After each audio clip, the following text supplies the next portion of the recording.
Sa naissance ne date pas d'hier. Quelques siècles de vie, un feu d'artifice dans la poudrière. On pourrait lire sur ses pierres les saisons qui défilent, le soleil, les années et leur part d'hiver. Au début elle était vide, sans esprit ni souffle, quelques bric-broc, sans dessus-dessous.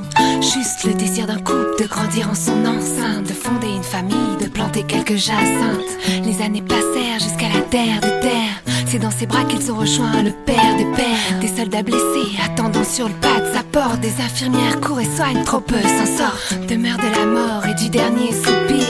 Elle fut pourtant refuge et réveil du premier sourire. Au cœur du foyer, les souvenirs crépitent. On distingue de la lumière à travers les vitres.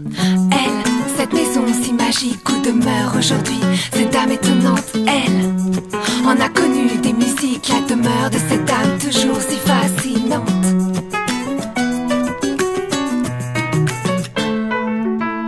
Quand fut venu le temps de la nuit, des étoiles jaunes, tous ces recoins furent trésors derrière les étagères.